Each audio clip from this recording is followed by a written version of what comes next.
ಕನ್ನಡ ಸಾಹಿತ್ಯ ಸಮೀಕ್ಷೆ GS ಶಿವರುದ್ರಪ್ಪ ಅವರು ಬರೆದಿರ್ತಕ್ಕಂಥ ಇದು ಸಾಮಾನ್ಯನಿಗೆ ಸಾಹಿತ್ಯ ಚರಿತ್ರೆಯ ಸಂಪುಟ 1ರಲ್ಲಿ ಕನ್ನಡ ಸಾಹಿತ್ಯ ಇಟ್ಟ ಹೆಜ್ಜೆ ತೊಟ್ಟ ರೂಪಗಳು ಎನ್ನುವಂಥದ್ದು. ಕನ್ನಡ ಎಂಬುದು ಒಂದು ಭಾಷೆಯ ಹೆಸರು ಹೌದು. ಆ ಭಾಷೆ ನಾಡುವ ಜನ ಬದುಕುವ ಒಂದು ನಾಡಿನ ಹೆಸರು ಹೌದು. ಕನ್ನಡ ನಾಡಿನ ಜನರ ಭಾಷೆ ಕನ್ನಡ. ಈ ಭಾಷೆ ನಾಡುವ ಜನ ಕನ್ನಡಿಗರು. ವಾಸ್ತವವಾಗಿ ನಾಡಿಗಿದ್ದ ಈ ಹೆಸರಿನಿಂದ ಜನದ ಭಾಷೆಗೆ ಈ ಹೆಸರು ಬಂತು ಅಥವಾ ಈ ಭಾಷೆಯಿಂದಾಗಿ ನಾಡಿಗೆ ಈ ಹೆಸರು ಬಂತು ಹೇಳುವುದು ಕಷ್ಟ. ಕನ್ನಡ ನಾಡು ಎಂದು ಕರೆಯಲಾಗುವ ಈ ನಾಡಿಗೆ ಅಧಿಕೃತವಾದ ಹೆಸರು ಕರ್ನಾಟಕ. ಕರ್ನಾಟಕ ಎಂಬ ಹೆಸರು ಈ ನಾಡಿಗೆ ಇವತ್ತು ಇಟ್ಟದ್ದಲ್ಲ, ಬಹು ಹಿಂದಿನಿಂದಲೂ ಇದ್ದದ್ದೇ. ವ್ಯಾಸರ ಮಹಾಭಾರತದಲ್ಲಿ ಕಾಣಿಸಿಕೊಳ್ಳುವಂಥ ಕರ್ನಾಟಕ ಎಂಬ ಹೆಸರಿನ ಉಲ್ಲೇಖ ಅಷ್ಟೇ ಅಲ್ಲ, ತೀರ ಹಿಂದಿನ ಸಂಸ್ಕೃತ ಕೃತಿಗಳಲ್ಲಿ ಮತ್ತು ಶಾಸನಗಳಲ್ಲಿ ಈ ಹೆಸರು ಬರುತ್ತದೆ. ಸಂಸ್ಕೃತವನ್ನು ಬಿಟ್ಟರೆ ತಮಿಳು ಅತ್ಯಂತ ಪ್ರಾಚೀನವಾದ ಭಾಷೆ ಎಂದು ಪರಿಗಣಿತವಾಗಿರ್ತಕ್ಕಂಥದ್ದು. ಇಂಥ ತಮಿಳಿನ ಬಹು ಹಳೆಯ ಕೃತಿಗಳಲ್ಲಿಯೂ ಕರ್ನಾಟಕ ಎಂಬ ಪದ ಕಾಣಲು ನಿಮಗೆ ದೊರೆಯುತ್ತದೆ. ಕ್ರಿಸ್ತಶಕ 2ನೇ ಶತಮಾನದಲ್ಲಿ ಶಿಲಪ್ಪದಿಗಾರಂ ಎಂಬ ತಮಿಳು ಕೃತಿಯಲ್ಲಿ ಕರುನಾಡರ್ ಎಂಬ ಪದವಿದೆ. ಕರುನಾಡು ಎಂಬುದು ಕರ್ನಾಟಕ ಎಂಬುದರ ಒಂದು ಹೊಸ. ಕವಿರಾಜ ಮಾರ್ಗದಲ್ಲಿ ಕಾವೇರಿಯಿಂದ ಗೋದಾವರಿವರೆಗೆ ಕನ್ನಡ ನಾಡು ಇದೆ ಎಂದು ಕವಿರಾಜ ಮಾರ್ಗದಲ್ಲಿ ಉಲ್ಲೇಖಿಸಲಾಗಿದೆ. ಕರ್ನಾಟಕ ಭಾಷೆ, ಕನ್ನಡ ನುಡಿ ಇತ್ಯಾದಿ ಮಾತುಗಳಿಂದ ನಮ್ಮ ಕವಿಗಳು ಈ ಪದಗಳನ್ನು ದೇಶ ಮತ್ತು ಭಾಷೆ ಎನ್ನುವ ಎರಡೂ ಅರ್ಥವನ್ನು ಸೂಚಿಸಲು ಬಳಸಿದ್ದಾರೆ. ಪಂಚದ್ರಾವಿಡ ಭಾಷೆಗಳಲ್ಲಿ ಕನ್ನಡ, ತಮಿಳು, ಮಲಯಾಳ, ತುಳು ಇವು ಪಂಚದ್ರಾವಿಡ ಭಾಷೆಗಳಲ್ಲಿ ಸೇರಿಸಲ್ಪಟ್ಟಿದೆ. ಅದು ತೆಲುಗು ಒಂದು. ಈ 5 ದ್ರಾವಿಡ ಭಾಷೆಗಳಿಗೆ ತಾಯಿಯಂತಿದ್ದ ಮೂಲ ದ್ರಾವಿಡ ಒಂದು ಇದೆ. ಈ 5 ಕಾಲಕ್ರಮೇಣ ಕವಲೊಡೆದು ಬೇರೆ ಬೇರೆ ಭಾಷೆಗಳಾದವೆಂದು ಭಾಷಾಶಾಸ್ತ್ರಜ್ಞರು ಸಿದ್ಧಾಂತವನ್ನು ಮಂಡಿಸಿದ್ದಾರೆ.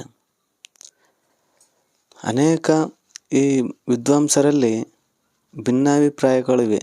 ಕ್ರಿಸ್ತಪೂರ್ವ 3ನೇ ಶತಮಾನಕ್ಕೆ ಸೇರಿದ ಕರ್ನಾಟಕದ ಸಿದ್ದಾಪುರದಲ್ಲಿ ದೊರೆತಿರುವ ಅಶೋಕನ ಶಾಸನವೊಂದರಲ್ಲಿ ಕಾಣಿಸಿಕೊಳ್ಳುವ ಇಶಿಲ ಎಂಬ ಪದವೇ ತೇದಿಯುಳ್ಳ ಪ್ರಾಚೀನತಮ ಕನ್ನಡ ಪದ ಎಂದು ವಿದ್ವಾಂಸರಾದ TL ನರಸಿಂಹಾಚಾರ್ಯರ ಅಭಿಪ್ರಾಯವಾಗಿತ್ತು. ಈಜಿಪ್ಟ್ ದೇಶದ ಟಾಲೆಮಿ ಎಂಬ ಭೂಗೋಳಶಾಸ್ತ್ರಜ್ಞನು ಒಂದು ಗ್ರಂಥ ಬರೆದಿದ್ದಾರೆ. ಅದರಲ್ಲಿ ಅನೇಕ ಊರುಗಳ ಹೆಸರುಗಳನ್ನು ಮತ್ತು ಕರ್ನಾಟಕದ ಕೆಲವು ಊರುಗಳ ಹೆಸರುಗಳು ಉಲ್ಲೇಖಿಸಿದ್ದಾರೆ.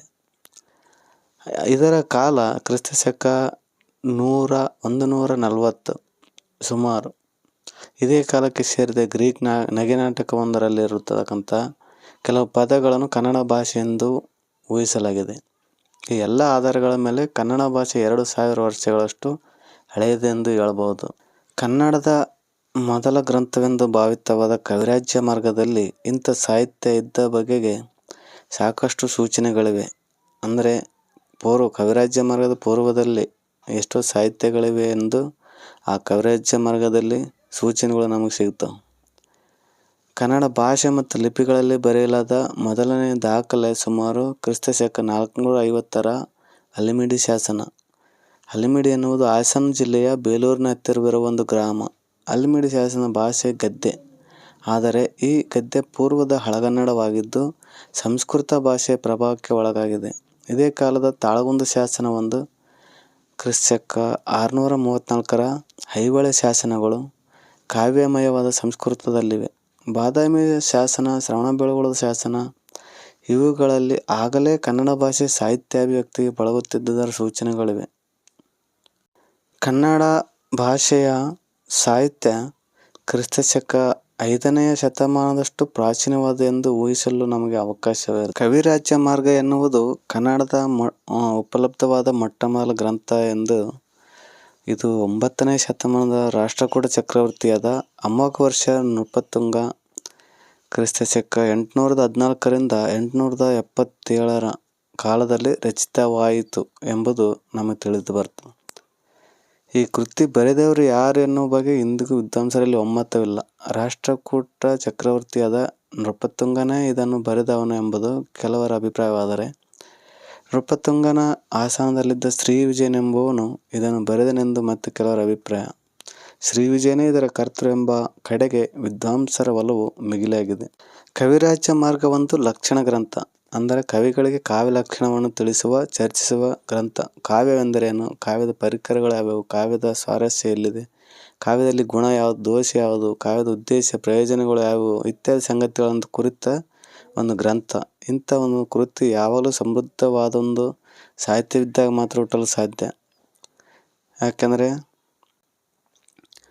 ಯಾಕಂದರೆ ಸಾಹಿತ್ಯದ ಸ್ವರೂಪವನ್ನು ಕುರಿತ ಚರ್ಚೆ ಹಾಗೂ ನಿರ್ದೇಶನ ಸಾಹಿತ್ಯ ರಚನೆಯ ಅನಂತರ ಕವಿಗಳಿಗೆ ಕಾವ್ಯ ಮತ್ತು ಸಾಹಿತ್ಯ ರಚನೆಯ ಮಾರ್ಗವನ್ನು ಹೇಳಿಕೊಡುವಂಥ ಈ ಕೃತಿ ಸ್ವತಂತ್ರವೇನಲ್ಲ.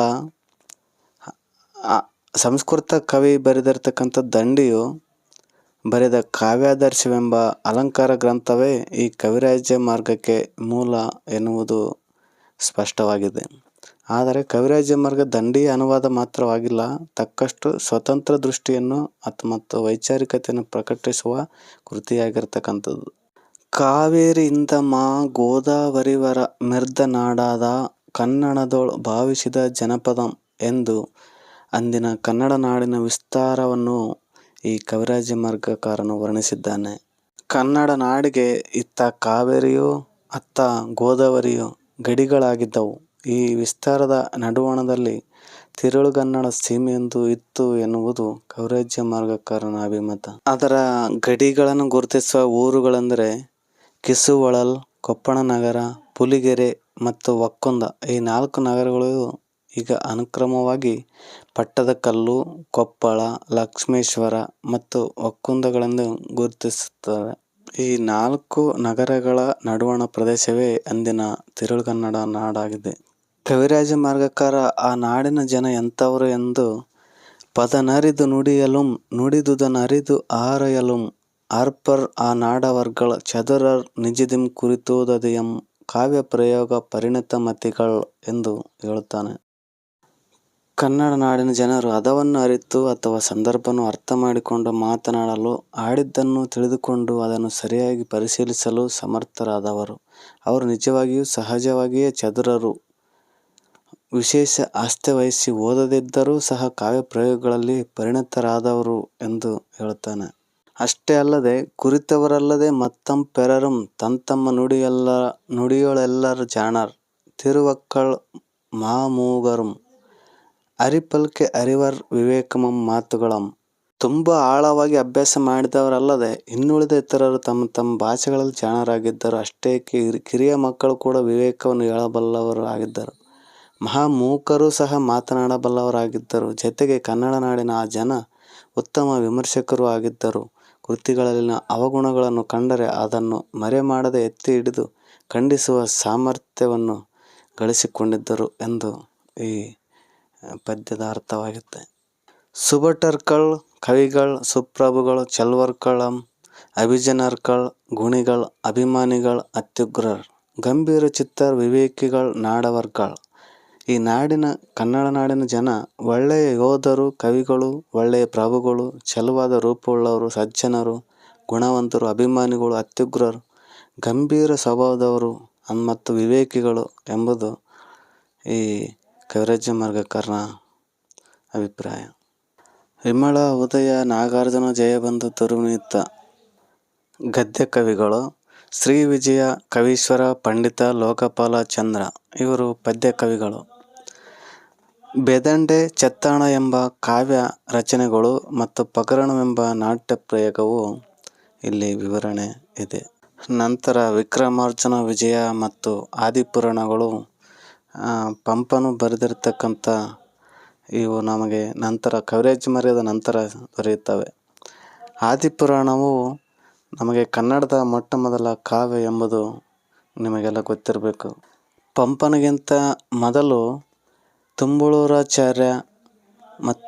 ತುಂಬಳೂರಾಚಾರ್ಯನು ಚೂಡಾಮಣಿ ಎಂಬ ಹೆಸರಿನ 96,000 ಗ್ರಂಥ ಪ್ರಮಾಣದ ವ್ಯಾಖ್ಯಾನವೊಂದನ್ನು ಕನ್ನಡದಲ್ಲಿ ಬರೆದಿರುವಂತೆ ತಿಳಿದುಬರುತ್ತದೆ. ಹಾಗೆ ಗುಣವರ್ಮನೆಂಬ ಹೆಸರಿನ ಮತ್ತಿಬ್ಬರು ಕವಿಗಳಿರುವುದರಿಂದ ಈತನನ್ನು ಮೊದಲನೇ ಗುಣವರ್ಮನೆಂದು ಕರೆಯಬಹುದು. ಈ ಮೊದಲನೇ ಗುಣವರ್ಮ ಶೂದ್ರಕ ಮತ್ತು ಹರಿವಂಶ ಎಂಬ 2 ಚಂಪೂ ಕಾವ್ಯಗಳನ್ನು ಬರೆದಂತೆ ತಿಳಿದುಬರುತ್ತದೆ.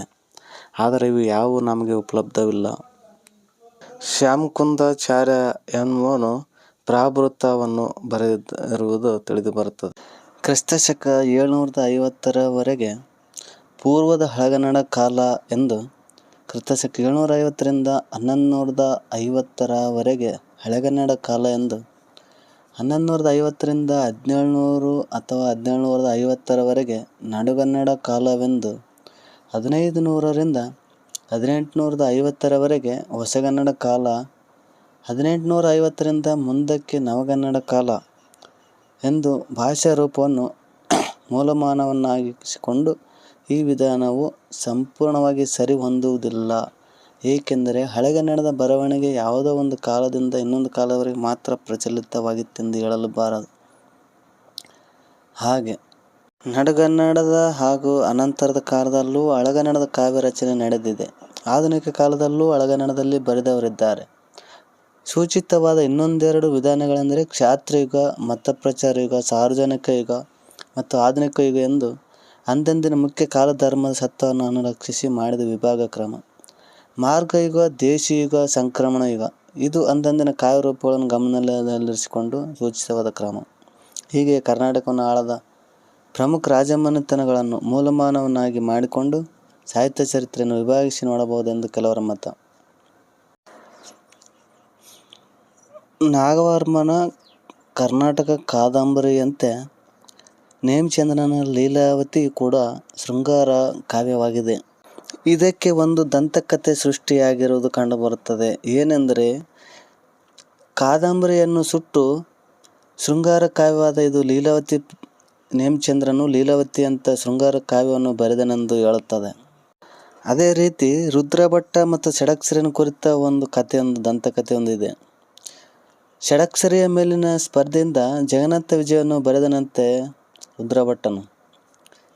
ಅದಕ್ಕೆ ಷಡಕ್ಷರಿಯ ಕಾವ್ಯವಾದ ರಾಜಶೇಖರ ವಿಳಾಸದ ಮಟ್ಟಕ್ಕೆ ಏರಲಾರದೆ ಸೋತು ತನ್ನ ಬಿರುದುಗಳೆಲ್ಲವನ್ನು ಷಡಕ್ಷರಿಗೆ ಒಪ್ಪಿಸಿದನಂತೆ. ಇದೊಂದು ದಂತಕಥೆಯನ್ನು ತಿಳಿಸುತ್ತದೆ. ಮುಂದೆ ಲಕ್ಷ್ಮೀಶನು ರುದ್ರಭಟ್ಟನಿಗೆ ಆದ ಅವಮಾನವನ್ನು ಹೋಗಲಾಡಿಸಲು ಜೈಮಿನಿ ಭಾರತವನ್ನು ಬರೆದು ಷಡಕ್ಷರಿಯನ್ನು ಹಿಂದೆ ಹಾಕಿದನಂತೆ. ಇಂಥ ದಂತಕಥೆಗಳು ನಮ್ಮ ಸಾಹಿತ್ಯದಲ್ಲಿ ಹಲವಾರು ಬರುತ್ತವೆ.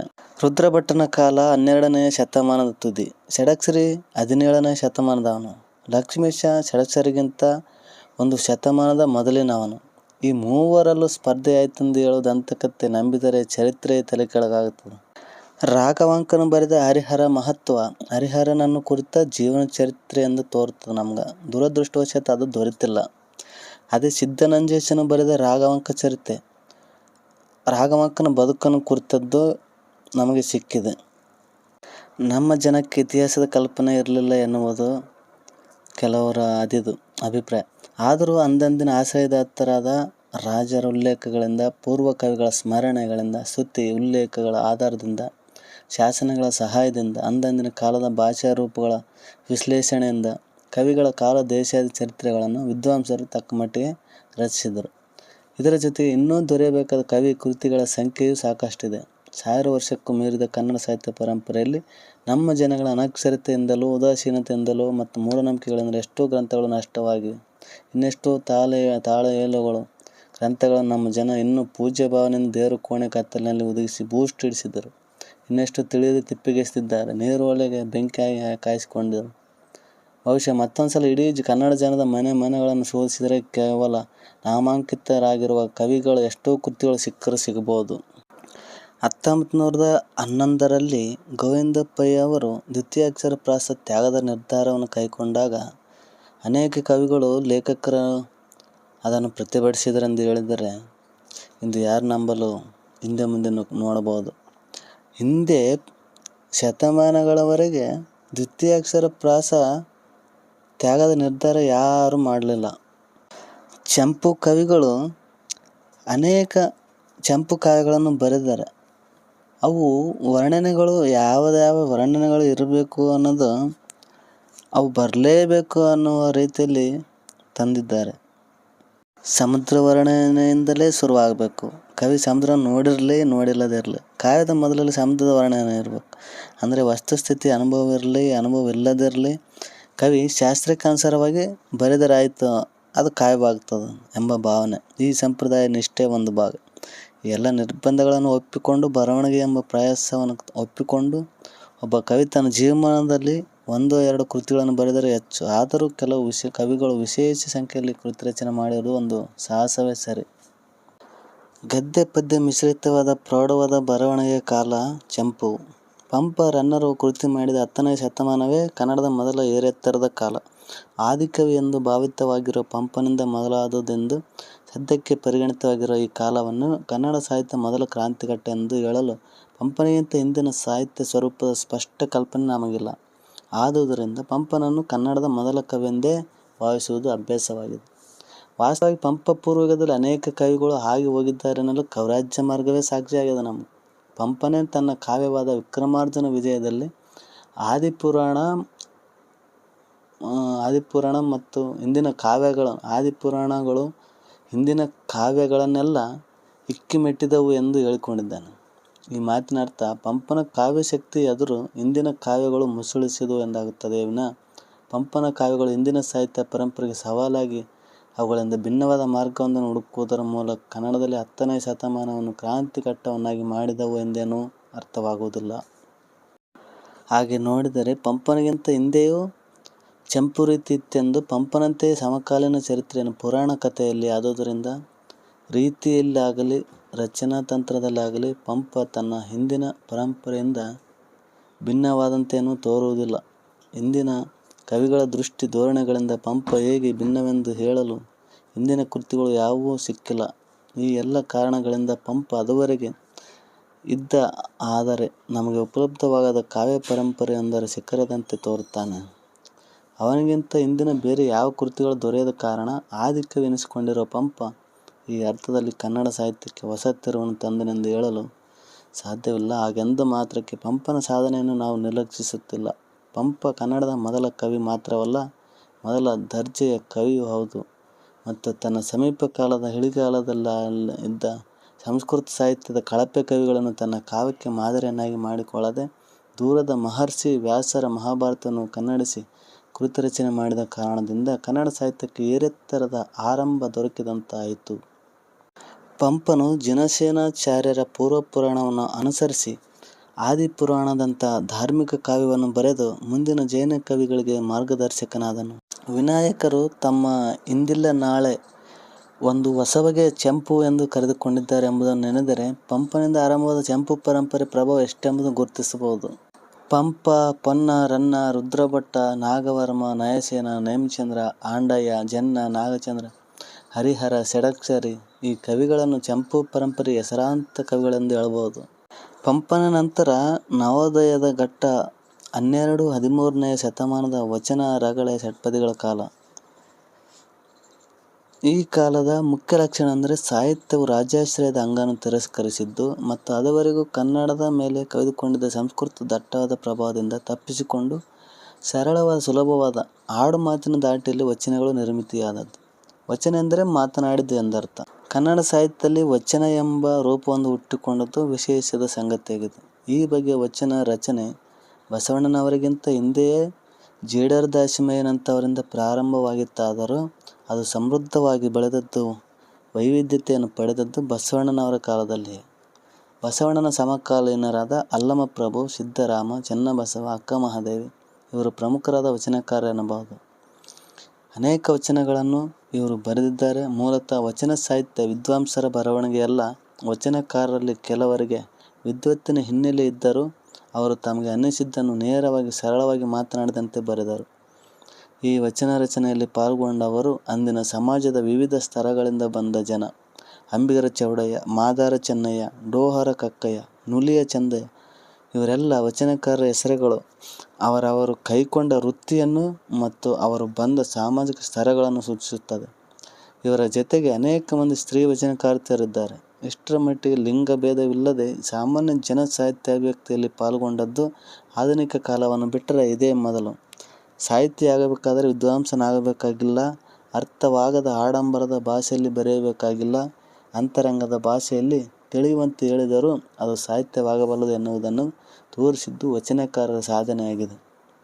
ಅದುವರೆಗೂ ಸಂಸ್ಕೃತ ಸಾಹಿತ್ಯವನ್ನು ಬುದ್ಧಿಯ ಭಾಷೆಯಾಗಿದ್ದ ಸಂಸ್ಕೃತ ಮಾಡುವ ಕೆಲಸವನ್ನು ಕನ್ನಡವೂ ಮಾಡಬಲ್ಲದು ಎಂಬುದನ್ನು ತೋರಿಸಿಕೊಟ್ಟವರು ಈ ವಚನಕಾರರು.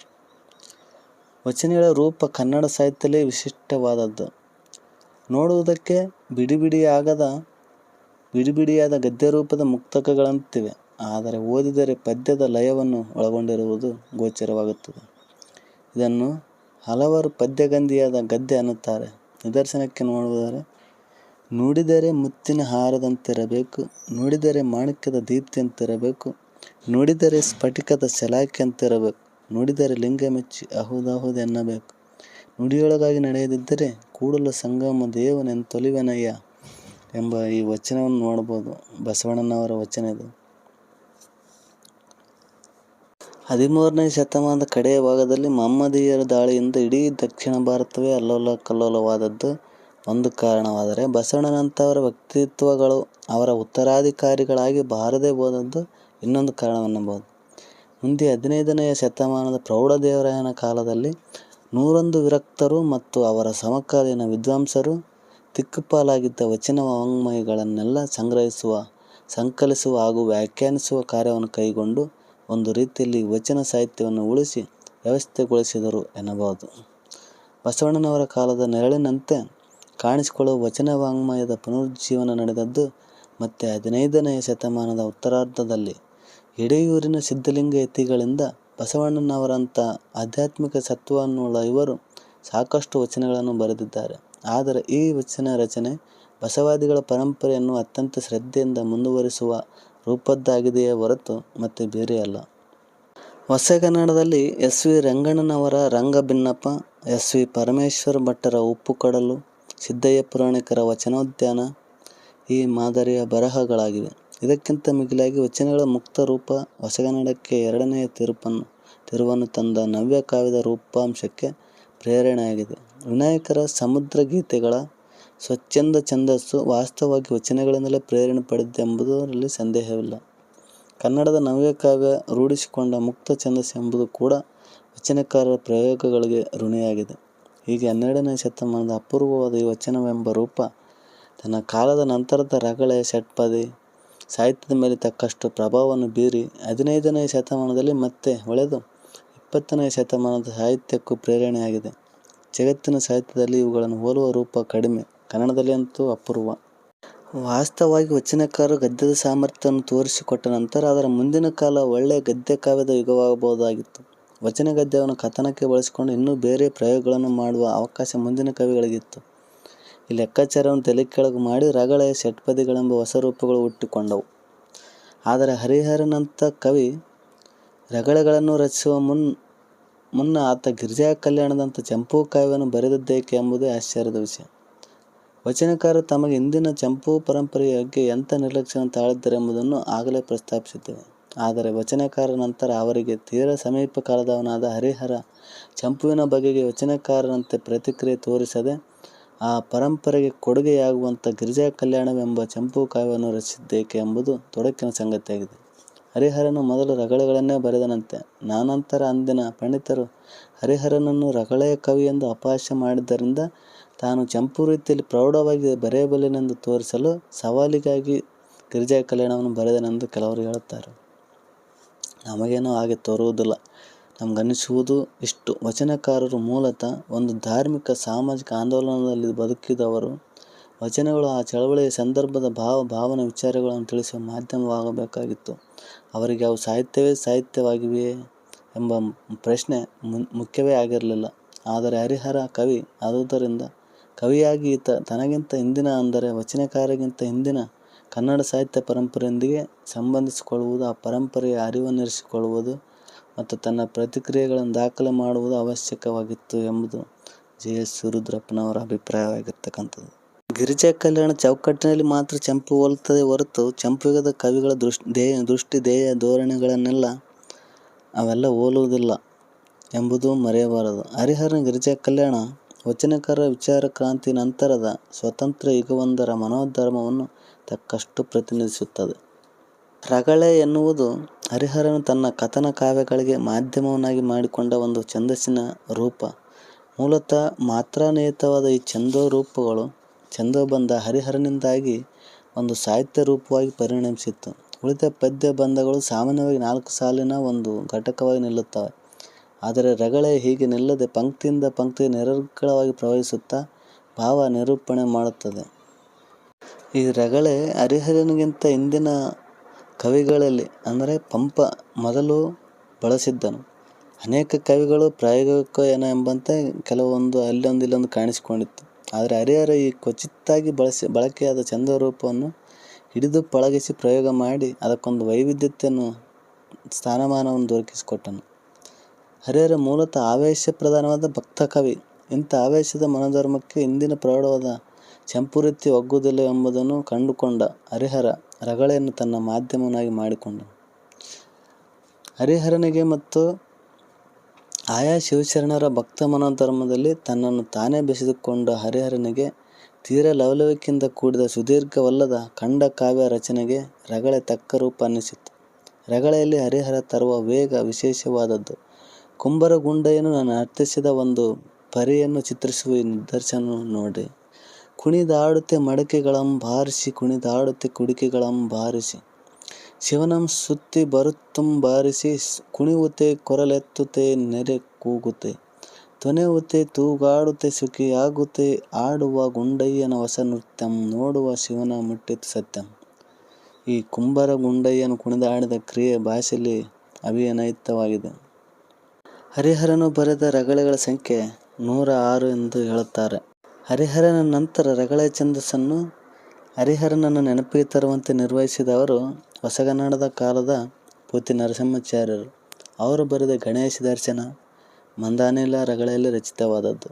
ಅದರ ಲಯ ದಾಟಿ ಉತ್ಸಾಹವೆಲ್ಲ ಹರಿಹರನ ರಗಳೆಗಳನ್ನು ಹೋಲುತ್ತವೆ.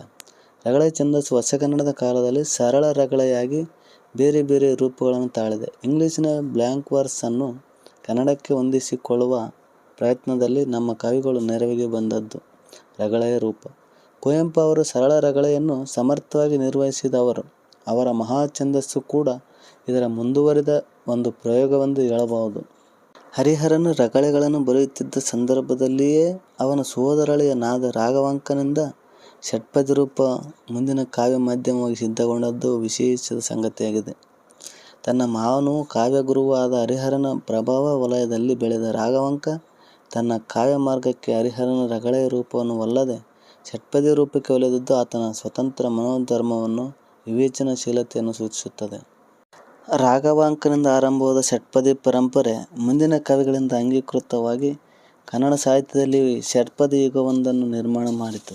ಆದರೆ ಹರಿಹರ ರಾಘವಾಂಕರಿಂದ ರಗಳೆ ಷಟ್ಪದಿಗಳೆಂಬ 2 ವಿಭಿನ್ನ ಪ್ರಕಾರಗಳು ಏಕಕಾಲಕ್ಕೆ ಹುಟ್ಟಿಕೊಂಡದ್ದು ಕನ್ನಡ ಸಾಹಿತ್ಯ ಚರಿತ್ರೆಯಲ್ಲಿ ಅಪೂರ್ವವಾದ ಘಟನೆಯಾಗಿದೆ.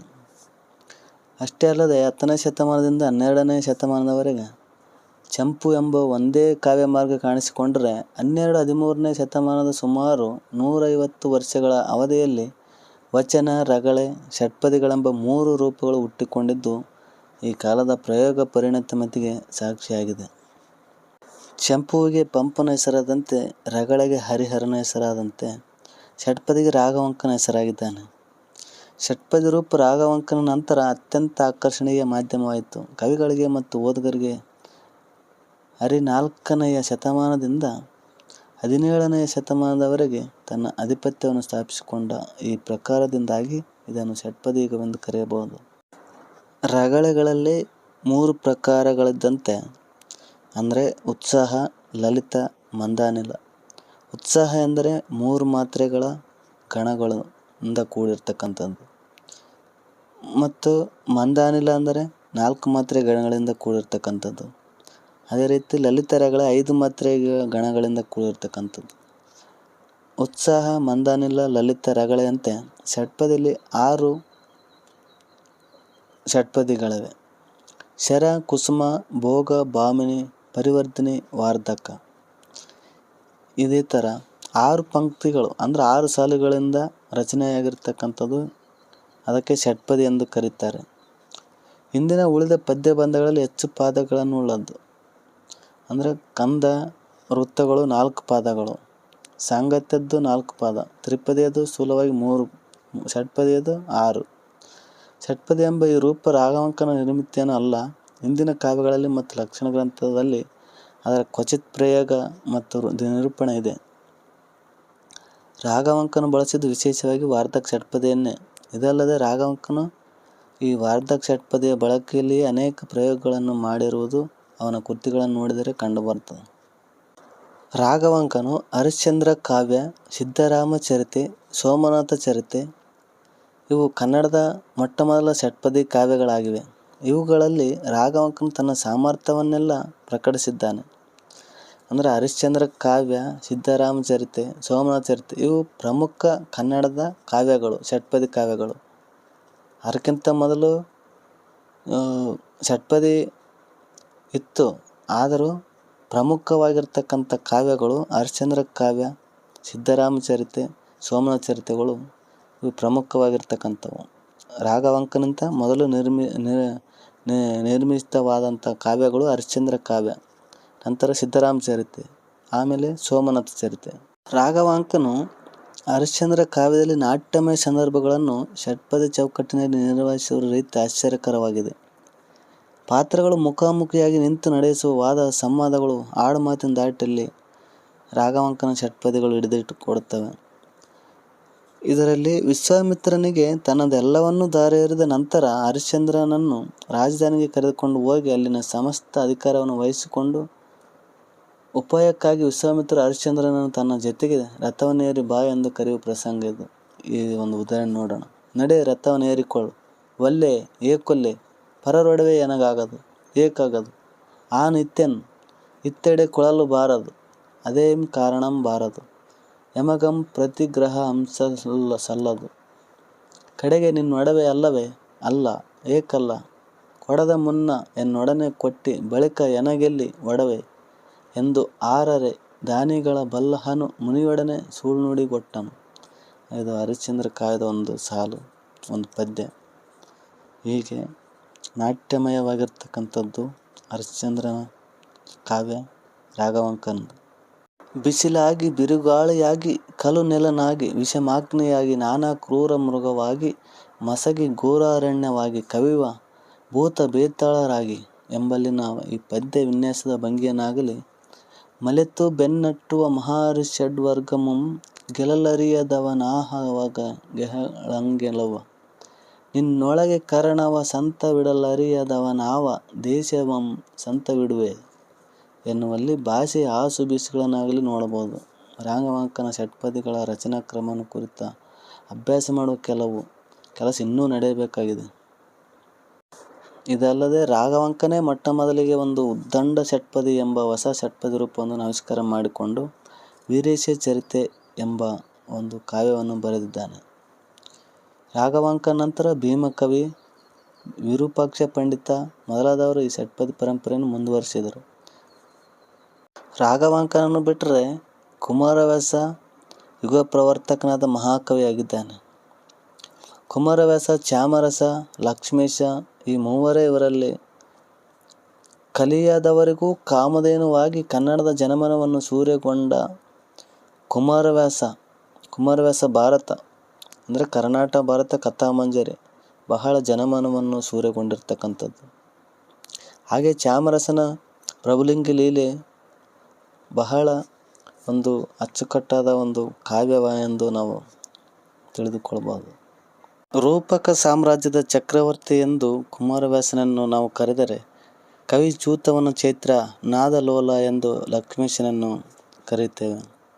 ರಾಘವಾಂಕನಿಂದ ಹಿಡಿದು ಆಧುನಿಕ ಹೊಸಗನ್ನಡ ಸಾಹಿತ್ಯವರೆಗೆ ನೋಡಿದರೆ 130ರವರೆಗೆ ಆಗುತ್ತದೆ. ಷಟ್ಪದಿ ಪರಂಪರೆ ಎಷ್ಟು ಕವಿ ಜನಪ್ರಿಯವಾದ ಎಂಬುದನ್ನು ತಿಳಿಯುತ್ತದೆ. ಆಧುನಿಕ ಕಾಲದಲ್ಲಿ ಕೂಡ ಷಟ್ಪದಿಯ ಮೇಲಿನ ಪ್ರೀತಿ ಕವಿಗಳಲ್ಲಿ ಕಡಿಮೆಯಾಗಿಲ್ಲ.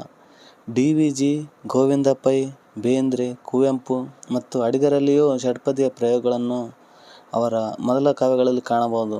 ಓದಲು ವಾಚಿಸಲು ತುಂಬ ಅನುಕೂಲವಾದ ಈ ಮಾಧ್ಯಮ ಉಳಿದೆಲ್ಲ ಪ್ರಕಾರಗಳಿಗಿಂತ ಸಮೃದ್ಧವಾಗಿ ಕಾಣಿಸಿಕೊಂಡದ್ದು ಆಶ್ಚರ್ಯವೇನಲ್ಲ. ಕೀರ್ತನೆ ಎಂದರೆ ಭಗವಂತನನ್ನು ಕುರಿತು ಹಾಡಿ ಹೊಗಳುವುದು ಎಂದರ್ಥ.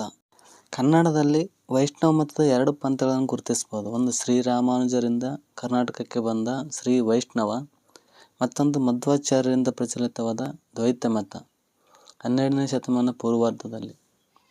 ವೀರಶೈವ ಧರ್ಮವು ಉದಯವಾಗುವುದಕ್ಕೆ ಮುನ್ನಿನ ಕಾಲದಲ್ಲಿ ಶ್ರೀ ವೈಷ್ಣವವು ಆಚಾರ್ಯ ರಾಮಾನುಜರಿಂದ ಕರ್ನಾಟಕವನ್ನು ಪ್ರವೇಶಿಸಿತು. ತಮಿಳುನಾಡಿನಿಂದ ಬಂದ ಈ ಶ್ರೀ ವೈಷ್ಣವರ ಕನ್ನಡ ನಾಡಿನ ರಾಜರುಗಳ ಆಶ್ರಯದಿಂದ ಪ್ರವೃದ್ಧಮಾನವಾದವರು ಸಂಸ್ಕೃತ ಹಾಗೂ ತಮಿಳು ಭಾಷೆಗಳಲ್ಲಿ ಧಾರ್ಮಿಕ ವಿಚಾರ ವ್ಯವಹಾರಗಳನ್ನು ನಡೆಸುವುದರಲ್ಲಿ ತೃಪ್ತಿಪಟ್ಟುಕೊಂಡಿದ್ದರಿಂದ ಕನ್ನಡ ಭಾಷೆಯನ್ನು ಬಳಸಿಕೊಳ್ಳುವ ಬಗೆಗೆ ಅದು ಆಸಕ್ತಿಯನ್ನು ತೋರಲಿಲ್ಲ.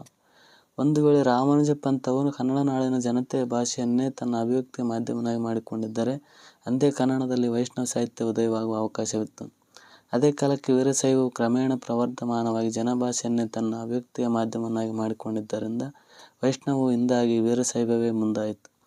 ಮುಂದೆ ಮಧ್ವಾಚಾರ್ಯ ಅನುಯಾಯಿಗಳಾದ ಹರಿದಾಸರಿಂದ ಕನ್ನಡದಲ್ಲಿ ವೈಷ್ಣವ ಸಾಹಿತ್ಯದ ಕೀರ್ತನೆಗಳು ರಚಿತವಾದವು. 13ನೇ ಶತಮಾನದ ಕೊನೆಗಿದ್ದ ನರಹರಿತೀರ್ಥರೇ ಈ ಪರಂಪರೆಗೆ ಮೊದಲಿಗರೆನ್ನಬಹುದು. ಇಲ್ಲಿಂದ 15ನೇ ಶತಮಾನದೊಳಗಿನ ಅವಧಿಯಲ್ಲಿ ರಚಿತವಾದ ಕುಮಾರವ್ಯಾಸ ಮಹಾಭಾರತವು ಈ ಕಾಲದ ಭಾಗವತ ಪರಂಪರೆಯ ಉತ್ಕರ್ಷಕ್ಕೆ ಒಂದು ಸಾಕ್ಷಿಯಾಗಿದೆ. 15ನೆಯ ಶತಮಾನದ ಶ್ರೀಪಾದರಾಯರು, 16ನೇ ಶತಮಾನದ ಮೊದಲಾರ್ಧದಲ್ಲಿ ವ್ಯಾಸರಾಯರು ಮತ್ತು ಅವರ ಶಿಷ್ಯಂದಿರಾದ ಪುರಂದರದಾಸರು, ಕನಕದಾಸರು ಇವರ ಕೀರ್ತನೆಗಳಲ್ಲಿ ಈ ದಾಸವಾङ्ಮಯವು ತನ್ನ ಶಿಖರವನ್ನು ಮುಟ್ಟಿತ್ತು ಎಂದು ಹೇಳಬಹುದು. ಅವರ ತರುವಾಯ ಪ್ರಸನ್ನ ವೆಂಕಟದಾಸ, ವಿಜಯದಾಸ, ವಾದಿರಾಜ ವಿಜಯದಾಸ, ಜಗನ್ನಾಥದಾಸ, ಪ್ರಸನ್ನ ವೆಂಕಟದಾಸ ಮೊದಲಾದವರು ಈ ಪರಂಪರೆಯನ್ನು ಮುಂದುವರಿಸಿದವರಲ್ಲಿ ಮುಖ್ಯರಾದವರು. ಕೀರ್ತನೆಗಳು ಹುಟ್ಟಿಕೊಂಡದ್ದು ಹಾಡುವುದಕ್ಕಾಗಿಯೇ ಹುಟ್ಟಿಕೊಂಡದ್ದು. ಮೊದಲು ಪಲ್ಲವಿ, ನಂತರ ಅನುಪಲ್ಲವಿ, ಅನಂತರ 4 ಪಾದಗಳ ಕೆಲವು ಪದ್ಯಗಳು. ಇದು ಕೀರ್ತನೆಯ ರೂಪ. ಕೀರ್ತನೆಗಳು ದೇವತಾ ಸ್ತುತಿ, ಪರಮಾತ್ಮನ ವಿವಿಧ ಲೀಲೆಗಳ ಉಲ್ಲೇಖ, ವೈಯಕ್ತಿಕವಾದ ಅನಿಸಿಕೆ, ತೊಳಲಾಟಗಳು ಮತ್ತು ಸಮಾಜ ವಿಮರ್ಶೆ ಈ ಕೀರ್ತನೆಗಳ ವಸ್ತುವಾಗಿದೆ. ಕನ್ನಡದಲ್ಲಿ ಕೀರ್ತನೆಗಳನ್ನು ಹರಿದಾಸರಲ್ಲದೆ ಬೇರೆಯವರು ಕೂಡ ಬರೆದಿದ್ದಾರೆ. ನಿಜಗುಣ ಶಿವಯೋಗಿಗಳು, ಮುಪ್ಪಿನ ಷಡಕ್ಷರಿ, ಸರ್ಪಭೂಷಣ ಶಿವಯೋಗಿಗಳು ವಚನಕಾರರಿಂದ ಸ್ಫೂರ್ತಿಯನ್ನು ಪಡೆದು ಕೀರ್ತನೆಗಳನ್ನು ರಚಿಸಿದ್ದಾರೆ. ರತ್ನಾಕರವರ್ಣಿ ಎಂಬ ಜೈನ ಕವಿಯು ಅಣ್ಣನ ಪದಗಳು ಎಂಬ ಹೆಸರಿನ ಕೀರ್ತನೆಗಳನ್ನು ಬರೆದಿದ್ದಾನೆ. ಚಿಕ್ಕೋಪಾಧ್ಯಾಯನ ಶೃಂಗಾರದ ಹಾಡುಗಳು, ಚಿಕ್ಕದೇವರಾಜರ ಗೀತಗೋಪಾಲ ಹರಿದಾಸರ ಕೀರ್ತನೆಗಳ ಮಾದರಿಗಳಾಗಿವೆ. ಸುಮಾರು 1900ರ ಕಾಲದ ಶಿಶುನಾಳ ಶರೀಫರ ತತ್ವಪದಗಳು ಕೀರ್ತನೆ ಪರಂಪರೆಯ ಇತ್ತೀಚಿನ ದಾಖಲೆಗಳಾಗಿವೆ. ಅಷ್ಟೇ ಅಲ್ಲ, ಹೊಸಗನ್ನಡ ಸಾಹಿತ್ಯದ ಮೇಲೂ ಈ ಕೀರ್ತನೆಯ ಪರಂಪರೆಯ ಪ್ರಭಾವವನ್ನು ಗುರುತಿಸಬಹುದು. ಡಿ ವಿ ಜಿಯವರ ವನ ಸುಮಧುಲೆನ್ನ ಜೀವನವು ಎನ್ನುವಂಥ ಪದ್ಯಗಳು ಮತ್ತು ಅಂತಃಪುರ ಗೀತೆಗಳು, ಶ್ರೀನಿವಾಸರ ಭಿನ್ನಪ್ಪ ಕವನ ಸಂಗ್ರಹದ ಕವಿತೆಗಳು, ವಿ ಸಿ ಹಾಗೂ ಪೂತಿ ನರಸಿಂಹಾಚಾರ್ಯರ ಅನೇಕ ಕವಿತೆಗಳು ಈ ಕೀರ್ತನ ಪರಂಪರೆಯ ಪ್ರಭಾವದಿಂದಲೇ ರಚಿತವಾದವುಗಳೆಂದು ಗುರುತಿಸಬಹುದು. ತ್ರಿಪದಿ ಕೂಡ ಕ್ರಿಸ್ತಶಕ 700ರ ಬಾದಾಮಿ ಶಾಸನದಲ್ಲಿ ಮೊದಲ ರೂಪವನ್ನು ಗುರುತಿಸಿದ ನಂತರ ಸರ್ವಜ್ಞ ಮತ್ತು ರತ್ನಾಕರವರ್ಣಿ, ಸರ್ವಜ್ಞ ತ್ರಿಪದಿಗಳು, ರತ್ನಾಕರವರ್ಣಿ ಸಾಂಗತ್ಯ ಅವರ ಕಾವ್ಯ ರೂಪಗಳಲ್ಲಿ ಅತ್ಯಂತ ಮಹತ್ವವಾಗಿ ವಿವರಿಸಿದರು. ಹಳ್ಳಿಯ ಹಾಡುಗಳು ಎಂದು ಕರೆಯಲ್ಪಡುವ ಜನಪದ ಜನಸಾಮಾನ್ಯರ ಅಭಿವ್ಯಕ್ತಿಯಾಗಿ ವಿಶೇಷವಾಗಿ ಕಾಣಿಸಿಕೊಳ್ಳುವಂಥದ್ದು ತ್ರಿಪದಿ. ಹಾಡುವಾಗ 2ನೆಯ ಪಂಕ್ತಿಯನ್ನು ಪುನರಾವರ್ತನೆ ಮಾಡಿ 3ನೇ ಪಂಕ್ತಿಗೆ ತರುವುದರಿಂದ ತ್ರಿಪದಿ ಪಾದಗಳ ಸಂಖ್ಯೆ 4 ಆಗುತ್ತದೆ. ಕನ್ನಡದಲ್ಲಿ ತ್ರಿಪದಿಗಳಲ್ಲಿ ಕೃತಿ ರಚನೆ ಮಾಡಿದವರು ವಿಶೇಷವಾಗಿ ವೀರಶೈವರೇ ಆಗಿರುವುದರಿಂದ ಅಕ್ಕಮಹಾದೇವಿ, ಕರಸ್ಥಲದ ನಾಗಿದೇವ, ನಿಜಗುಣ ಶಿವಯೋಗಿ, ಸರ್ವಜ್ಞ ಮತ್ತು ಆಧುನಿಕ ಕಾಲದಲ್ಲಿ ಸಿದ್ದರಾಮೇಶ್ವರ ಪುರಾಣವನ್ನು ಬರೆದ ಜಯದೇವಿ ತಾಯಿ ಲಿಕಾಡೆ ಇವರನ್ನೆಲ್ಲ ನೋಡಿದರೆ ತ್ರಿಪದಿಯನ್ನು ವೀರಶೈವೇತರರು ಹೆಚ್ಚಾಗಿ ಯಾಕೆ ಬಳಸಲಿಲ್ಲವೆನ್ನುವುದು ಆಶ್ಚರ್ಯದ ಮಾತಾಗಿದೆ. ಇವರಲ್ಲೆಲ್ಲ ಸರ್ವಜ್ಞನೇ ತ್ರಿಪದಿಯ ಸಾರ್ವಭೌಮನಾಗಿದ್ದಾನೆ. ತ್ರಿಪದಿಗೆ ಹೋಲಿಸಿದರೆ ಸಾಂಗತ್ಯವು ತ್ರಿಪದಿಗಿಂತ ಹೆಚ್ಚು ಕವಿಪ್ರಿಯ ಮತ್ತು ಜನಪ್ರಿಯವಾದ ಸಾಹಿತ್ಯ ರೂಪವಾಗಿದೆ. ಆದರೆ ಇದು ತ್ರಿಪದಿಯಷ್ಟು ಪ್ರಾಚೀನವಾದ ರೂಪವಲ್ಲ. ತ್ರಿಪದಿ 7ನೇ ಶತಮಾನದಷ್ಟು ಹಳೆಯದಾದರೆ ಸಾಂಗತ್ಯದ ಮೊದಲ ಕೃತಿ 15ನೇ ಶತಮಾನದಷ್ಟು ಹಳೆಯದು. ಆದರೂ ತ್ರಿಪದಿಯನ್ನು ಕಾವ್ಯರೂಪಕ್ಕೆ ಬಳಸಿದ ಕವಿಗಳಿಗಿಂತ ಸಾಂಗತ್ಯವನ್ನು ಕಾವ್ಯಕ್ಕೆ ಬಳಸಿದ ಕವಿಗಳ ಸಂಖ್ಯೆಯೇ ಹೆಚ್ಚು. ಸಾಂಗತ್ಯ ಕೂಡ ತ್ರಿಪದಿಯಂತೆ ಆಡುಗಬ್ಬ. ಕನ್ನಡದಲ್ಲಿ 25ಕ್ಕೂ ಹೆಚ್ಚಿನ ಸಾಂಗತ್ಯದ ಕವಿಗಳು ಕಾಣುವರಾದರೂ ಅವರಲ್ಲಿ ಶಿಶುಮಾಯಣ, ನಂಜುಂಡ, ಕನಕದಾಸ ಮತ್ತು ರತ್ನಾಕರವರ್ಣಿ ಇವರು ಪ್ರಮುಖರಾಗಿದ್ದರು. ರತ್ನಾಕರವರ್ಣಿ ಸಾಂಗತ್ಯದಲ್ಲಿ ಶೃಂಗಾರ ವೈರಾಗ್ಯ ಪ್ರಧಾನವಾದ ಮಹಾಕಾವ್ಯ ಎನ್ನುವಂಥ ಭರತೇಶ ವೈಭವವನ್ನು ಬರೆದರು. ನಂಜುಂಡನು ಐತಿಹಾಸಿಕ ವಸ್ತುವನ್ನು ಆಧರಿಸಿ ವೀರರಸ ಪ್ರಧಾನವಾದ ರಾಮನಾಥ ಚರಿತೆ ಅಥವಾ ಕುಮಾರರಾಮನ ಸಾಂಗತ್ಯವನ್ನು ಬರೆದಿದ್ದಾನೆ. ಕನಕದಾಸರು ಮೋಹನ ತರಂಗಿಣಿ ಎನ್ನುವ ಪೌರಾಣಿಕ ವಸ್ತುವನ್ನು ಕುರಿತು ಕಾವ್ಯ ಬರೆಯುತ್ತಾನೆ. ತಮ್ಮ ಸಮಕಾಲೀನವಾದ ವಿಜಯನಗರದ ಕಾಲದ ವೈಭವವನ್ನೆಲ್ಲ ತರೆಯುತ್ತಾರೆ. ಸಂಚಯವನ್ನಮ್ಮ ಅಧಿಬದಿಯ ಧರ್ಮದಂಥ ನೀತಿ ಕಾವ್ಯವನ್ನು ಸಾಂಗತ್ಯದಲ್ಲಿ ಬರೆದಿದ್ದಾಳೆ. ಸಾಂಗತ್ಯದ ಈ ರೂಪ ಹೊಸಗನ್ನಡದ ಆಧುನಿಕ ಛಂದಸ್ಸಿಗೆ ತಳಹದಿಯಾಗಿ ಹಲವು ಕವಿಗಳಲ್ಲಿ ಹೊಸ ರೂಪದಲ್ಲಿ ಕಾಣಿಸಿಕೊಂಡಿದೆ. ಎಸ್. ವಿ. ಪರಮೇಶ್ವರ ಭಟ್ಟರು ತಮ್ಮ ಇಂದ್ರಚಾಪ ಮತ್ತು ಚಂದ್ರವೀಥಿಗಳಲ್ಲಿ ಸಾಂಗತ್ಯವನ್ನು ಯಶಸ್ವಿಯಾಗಿ ಬಳಸಿದ್ದಾರೆ. ಮತ್ತು ಸಾಹಿತ್ಯದ ಇನ್ನೊಂದು ರೂಪವಾದ ಗದ್ಯವು ಕೂಡ ಬಹಳ ಪ್ರಾಚೀನವಾದ ಹಲ್ಮಿಡಿ ಶಾಸನದ ಭಾಷೆ ಗದ್ಯವೇ ಆಗಿದೆ ಎಂಬುದು ಗಮನಿಸಬೇಕಾದ ಸಂಗತಿ. ಕವಿರಾಜ್ಯ ಮಾರ್ಗದಲ್ಲಿ ಅದಕ್ಕೂ ಹಿಂದಿನ ಅನೇಕ ಗದ್ಯ ಕವಿಗಳ ಉಲ್ಲೇಖ ಕಾಣಿಸಿಕೊಂಡು ಗದ್ಯಕಾವ್ಯದ ಪರಂಪರೆ ಕನ್ನಡದಲ್ಲಿ 8ನೇ ಶತಮಾನಕ್ಕೂ ಹಿಂದೆ ಇತ್ತೆಂದು ತಿಳಿದು ಬರುತ್ತದೆ. ಆದರೆ ಅವುಗಳು ಯಾವುವು ನಮಗೆ ದೊರೆತಿಲ್ಲ. ಮೊಟ್ಟ ಮೊದಲನೇ ಗದ್ಯ ಕೃತಿ ಶಿವಕೋಟ್ಯಾಚಾರ್ಯನ ಒಡ್ಡಾರಾಧನೆ.